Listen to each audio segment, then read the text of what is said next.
understand now that there is a genocidal depopulation agenda, which I call a war against the population of the earth. The World Health Organization, the United States government, the Council on Foreign Relations, the United Nations, and many other similar organizations have joined together in a shared vision. It's a wonderful vision. It's the vision of a sustainable planet. There will be blue skies everywhere. There will be clean, limpid water running everywhere. There will be green grass, and there will be cows lowing peacefully in the distance.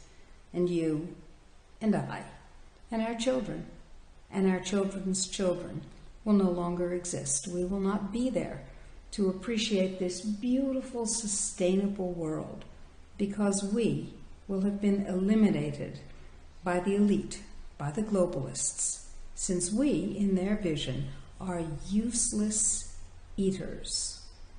Useless eaters, their term of art for us. We, they say, consume their non-renewable natural resources. We, they say, are not needed for what they call the neo-feudal world, in which, as was explained to me by a head of state who was my patient and who told me this in my office, there will be a small circle of neo-aristocrats at the top, surrounded by their servants and servitors, who are in turn surrounded by their technicians, which takes about 10% of the current world population. Everyone else, she said, will be culled. C-U-L-L-E-D. The weak will be killed for the benefit of the strong. Her statement, her belief system, my call to action, your call to action too. Unless, of course, that's okay with you. Most people do not believe that they're useless eaters. I've gone around the world asking people on camera, are you a useless eater? And they say, a what?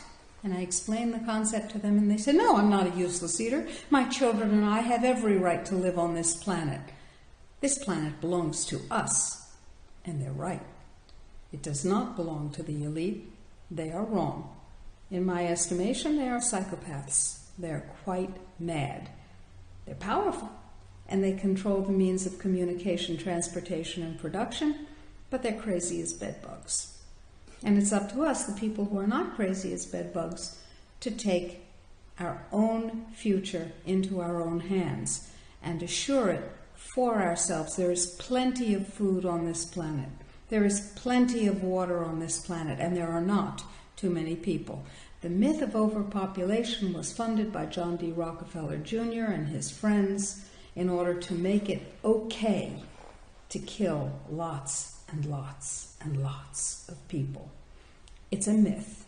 And if you look a little into the history of John D. Rockefeller Jr., you will find that he was the person who introduced the idea of eugenics, of culling the herd, killing the weak, getting rid of the undesirable, to Germany. He funded the two Kaiser Wilhelm Institutes, one in Berlin and one in Munich, when the ruler of Germany was not Adolf Hitler, but Kaiser Wilhelm. That's why they named it after him.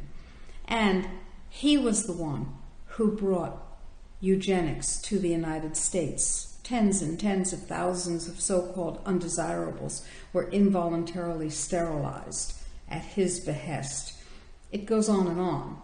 But the point is, the history of depopulation and the history of John D. Rockefeller and the Rockefeller dynasty are inextricably linked.